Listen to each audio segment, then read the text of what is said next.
Café de Sèvres.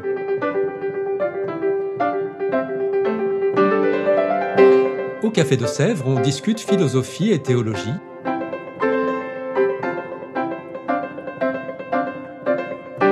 C'est là que chaque semaine, Isabelle, Parnell et Claire dialoguent avec un enseignant du Centre Sèvres, faculté jésuite de Paris.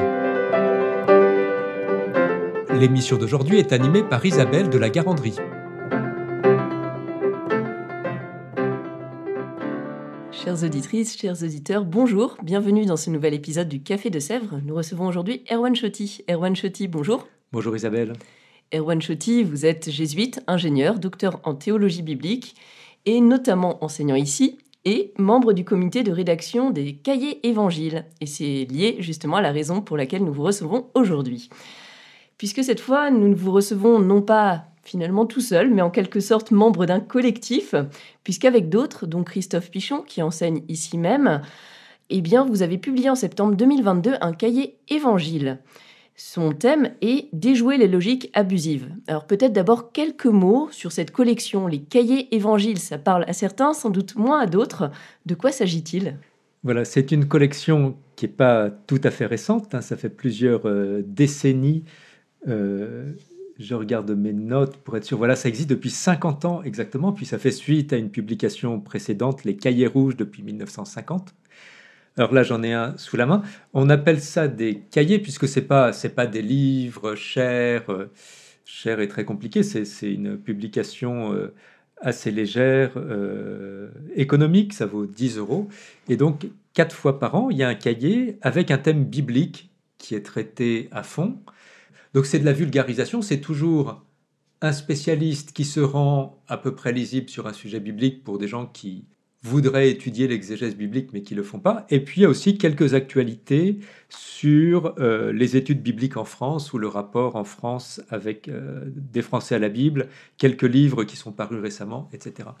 Il faut ajouter que ça a un petit côté un tout petit peu officiel puisque c'est publié par le service biblique Évangile et Vie, qui est lié à la commission doctrinale des évêques de France. Donc on a un rôle un petit peu officiel d'animation de la lecture biblique intelligente dans l'Église de France.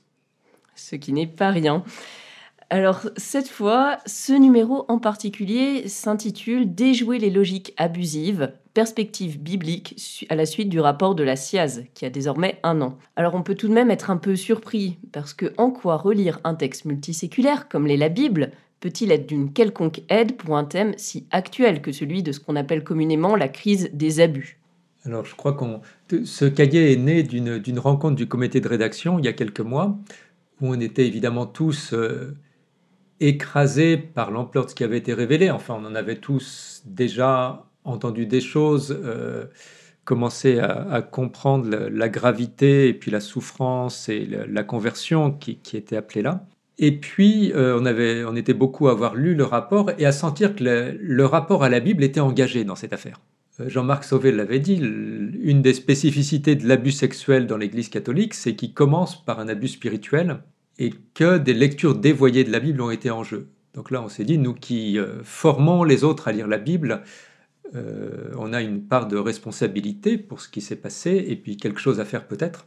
L'autre chose, c'est que le rapport de la SIAZ dans la recommandation numéro 7 disait des choses sur les manières de former à la lecture biblique. Et donc, on a senti qu'en se mettant ensemble, on avait, en restant dans notre spécialité, quelque chose qui pouvait contribuer avec beaucoup d'autres au changement qui est requis aujourd'hui. Donc une prise de conscience et en même temps la recommandation qui figure dans le rapport de la SIAZ, donc une manière de se mettre en route. Alors concrètement, comment avez-vous fait pour nous aider à relire le texte biblique et à le faire fructifier pour plus de vie, pour reprendre des mots de Philippe Lefebvre ? Alors, on a travaillé en quelques étapes. La première, ça a été de dialoguer avec Philippe Lefebvre, qui est professeur en Suisse d'exégèse biblique et qui, depuis plus d'une décennie, accueille des victimes d'abus sexuels. Donc, qui a été un des premiers à un moment où c'était pas du tout reçu dans l'Église qu'il fallait écouter cela, et qui a travaillé là-dessus, donc on l'a beaucoup écouté. Et puis ensuite, chacun d'entre nous a senti que ce qui était en jeu, ça touchait ce qu'il connaissait de la Bible, ça lui donnait envie de relire, d'approfondir et d'en parler, et donc ensuite on s'est répartis une série de thèmes sur l'Ancien Testament, sur le Nouveau Testament, etc. Et puis le cahier vient de paraître. Donc chacun selon sa spécialité, mais avec cet arrière-plan de l'écoute des victimes en premier. Alors, si on rentre un petit peu plus dans le vif du sujet, en quelque sorte, par rapport à la Bible, on sait bien que la Bible ne contient pas que des histoires qui se passent bien. Il y a même certaines scènes qui sont extrêmement violentes, notamment vétérotestamentaires. C'est même carrément choquant, disons-le carrément, dans certains cas, quand il s'agit de viol. Que peut-on en faire? Est-ce qu'elles peuvent nous aider par rapport aux violences qui sont actuellement révélées? Et peut-être un exemple en particulier? Oui, je crois qu'elles peuvent nous aider, pour 2 raisons. La première, c'est qu'on a des histoires vraiment abominables dans l'Ancien Testament. Je pense que le sommet est en Juge 19, où la concubine d'un prêtre est violée toute la nuit. Elle en meurt et ensuite le prêtre la découpe en morceaux avant d'envoyer tous les morceaux dans les différents territoires d'Israël. C'est tout de même assez répugnant. Donc, on a ces histoires dans la Bible et on ne peut pas, comme chrétien, ou plutôt comme chrétien informé et en responsabilité, dire « Ah, je ne savais pas que ces choses peuvent se faire ». Voilà. La Bible en parle tellement. Comment est-ce que des responsables d'église qui sont censés connaître un peu ce texte qui est lié à la manière dont Dieu nous parle, dire « Je ne savais pas que ces choses peuvent avoir lieu ». La deuxième chose, c'est que ces histoires ne sont pas racontées pour nous scandaliser ou nous dégoûter, enfin, ce n'est pas des films d'horreur non plus. Ces histoires sont racontées pour montrer aussi comment, là-dedans, quelque chose de Dieu se révèle, une justice peut être faite à des victimes, des histoires qui auraient dû rester secrètes viennent à la parole, etc. Et je crois d'ailleurs que c'est une clé très importante pour se rapporter aux histoires violentes dans l'Ancien Testament, c'est de dire ce qui est raconté, c'est raconté en vue de quoi?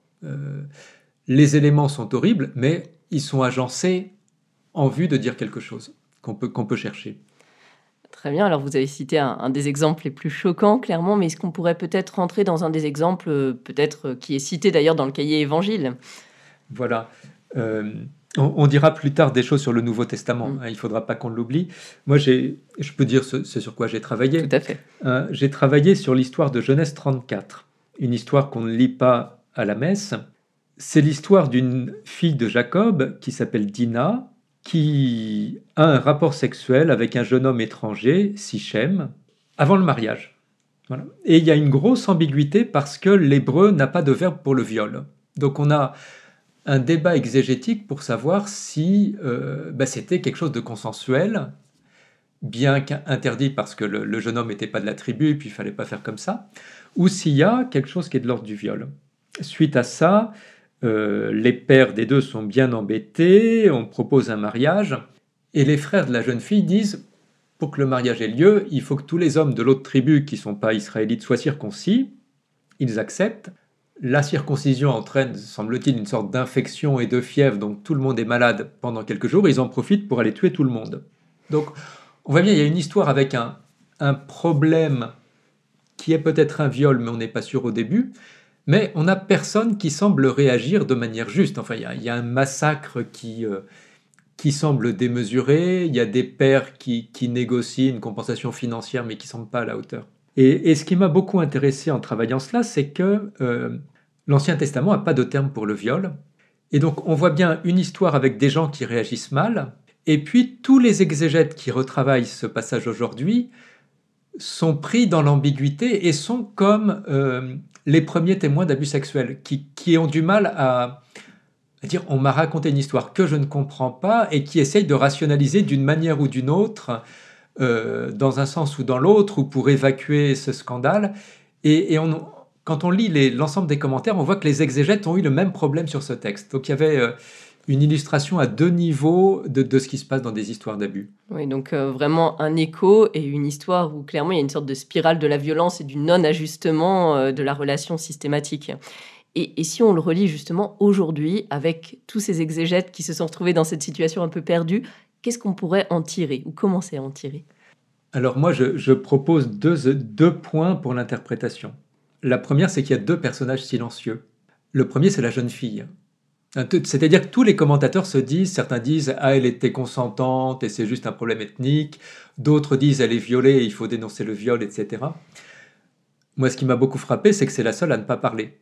Et quand on voit dans le rapport de la SIAZ comment un immense enjeu, ça a été pour beaucoup de passer de victime à témoin, de trouver des mots pour dire, pour raconter, pour être entendu, on se dit, tiens, il y a une sorte d'intelligence. Enfin, c'est pas par hasard qu'on n'arrive pas à y voir clair, puisque cette jeune fille n'a pas la parole dans le texte. Et puis, deuxièmement, il y a quelqu'un d'autre qui ne parle pas, qui n'agit pas, c'est Dieu. C'est un de ces chapitres dont Dieu est absent. Alors que dans l'histoire de Jacob, juste avant, juste après, il agit énormément. Et donc, moi, j'ai l'impression que c'est le genre de texte, finalement, qui nous met face à l'indécidable parce qu'il y a du silence et qu'il aurait fallu écouter ceux qui ne parlent pas pour savoir vraiment ce qui s'est passé et comment l'évaluer. Il y a un deuxième point d'interprétation, c'est qu'il y a un personnage biblique dans un recoin qu'on va pas lire souvent, qui est dans le livre de Judith, qui est un livre écrit en grec, donc que seuls certains chrétiens lisent, et puis pas le judaïsme d'aujourd'hui, où Judith, qui va tuer Holoferne, qui opprime son peuple, etc., commence par citer la pauvre Dinah et son père avant de partir vers le camp où elle va décapiter Holoferne. Donc c'est une figure, on pourrait dire objectivement, on ne peut pas dire vraiment ce qui s'est passé, mais Judith qui, elle, s'engage dans une libération de son peuple et dans une libération où la question de la domination masculine est posée très très explicitement dans tout le récit, s'en inspire pour trouver du courage et pour, elle, aller jusqu'au bout de cette libération. Deux clés d'interprétation avec une a posteriori finalement, qui nous invite à retravailler ce récit de Dinah. Et sans le tourner dans un sens moral, est-ce que peut-être une leçon quand même à en tirer directement ? La première leçon, c'est que, vous voyez, ces textes anciens de l'Ancien Testament qui montrent une violence terrible sont racontés avec une intelligence dans l'art du récit que nous n'avons pas fini de découvrir.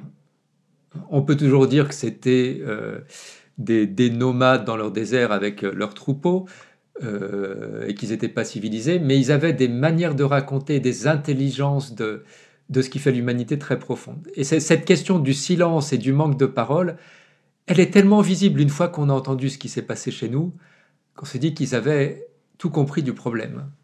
C'est encourageant et une invitation à creuser cette question. Alors, même si vous êtes spécialiste en Ancien Testament et qu'on vient de l'aborder, ce cahier évangile comporte aussi quelques pistes du côté du Nouveau. Alors, lesquelles pour nous inciter à aller plus loin ? Alors, je pourrais dire d'abord un passage qui n'est pas commenté, c'est les noces de Cana. On sait que, je dis ça parce que beaucoup d'abus se sont faits ou se font dans l'Église en isolant une phrase des noces de Cana qui est Marie qui dit au serviteur « Faites tout ce qu'il vous dira ». Et on cite ça de manière complètement isolée et pour dire « Votre agresseur vous demande quelque chose de très étrange, mais faites tout ce qu'il vous dira ». Bon, c'est une lecture totalement perverse, mais qui est d'une telle perversion qu'il suffit de lire l'Évangile pour voir que ça ne tient pas. Donc il n'y a pas de question exégétique là. Donc on n'est pas allé sur ce passage-là. Sur le Nouveau Testament, il y a des commentaires qui montrent... donc il y a Christophe Pichon qui a travaillé cela, Christophe Rimbaud qui ont commenté cela, qui remarque à quel point la manière dont la passion du Christ est racontée et commentée dans le Nouveau Testament ressemble à ce que nous disent aujourd'hui les victimes.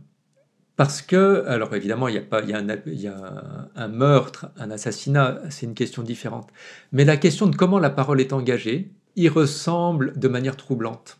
Donc Christophe Pichon montre en relisant Matthieu 26 à 28, donc la passion du Christ dans Matthieu, combien Jésus est peu à peu réduit au silence, alors qu'il est le Verbe de Dieu, celui qui parle au nom de Dieu, qui proclame la parole du royaume, comment il est condamné dans un procès qui devrait être l'occasion de faire la vérité par le débat, l'argumentation, dans un procès truqué où l'on ment, où les paroles sont toujours à côté de ce qu'elles devraient être. Donc on retrouve vraiment des points communs extrêmement forts. Et puis Christophe Rimbaud commente la grande hymne de la première aux Corinthiens en remarquant, il y a cette citation, que le Christ n'a pas retenu jalousement le rang qu'il égalait à Dieu, et que le verbe grec qui est employé est vraiment le refus de la captation, de faire de l'autre sa chose, et que ça ressemble... Donc ce que fait le Christ, c'est exactement le contraire de ce que fait l'abuseur. Vraiment, ses collègues ont été frappés en relisant la Passion du Christ et ses commentaires dans Paul, de voir à quel point ce qu'avait vécu le Christ ressemble à ce que nous entendons des victimes aujourd'hui. D'accord, donc aussi une invitation à relire le Nouveau Testament et à prêter attention à cette figure du Christ majeur, pas seulement pour dire qu'il va guérir les victimes, mais donc aussi pour se glisser dans ce qui est dit de sa passion et comment il est présenté. Alors, nous arrivons vers la fin de ce podcast. Est-ce que vous auriez un mot de la fin ? Oui, j'en aurais deux. D'abord, je voudrais relire dans l'énorme rapport de la SIAZ la fin de la recommandation numéro 7 qui dit la responsabilité des biblistes, de ceux qui commentent l'Écriture et qui forment à cela. Je lis le rapport numéro 7. Mettre au jour les expressions bibliques dévoyées à des fins de manipulation et aider à une lecture à la fois critique et spirituelle de la Bible à tous les niveaux de la formation. L'articulation critique et spirituelle est vraiment importante. Et on dit à tous les niveaux de la formation. Ça veut dire dès la première annonce, dès la catéchèse, dès l'homélie, etc. Critique et spirituelle. On voit bien la tentation de faire que du spirituel, ou bien dans une exégèse très scientifique, d'être purement critique, c'est-à-dire de questionner et d'argumenter, et de peu unir les deux. Donc il y a un enjeu là.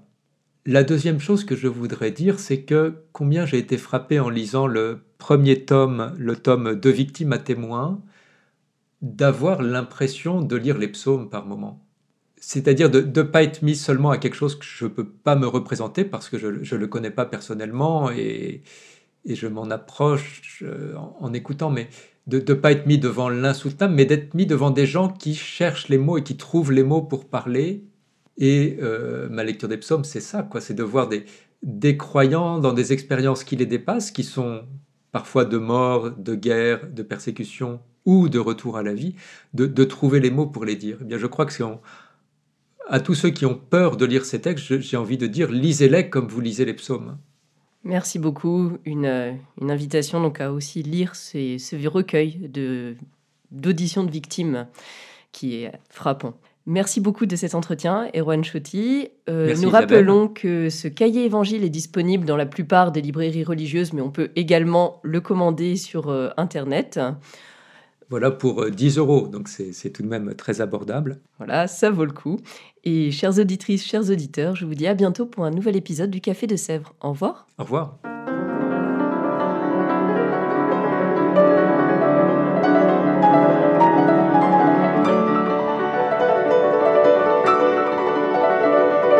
Vous écoutiez Café de Sèvres, le podcast du Centre Sèvres, Faculté jésuite de Paris, en partenariat avec RCF.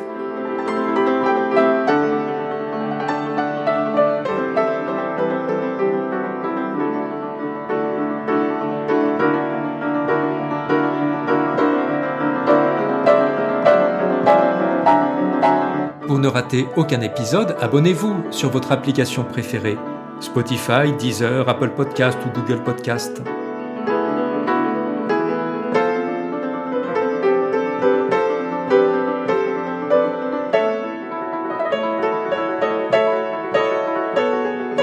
Et sur notre site internet www.centresèvres.com, découvrez l'ensemble de nos cours et conférences en philosophie et théologie.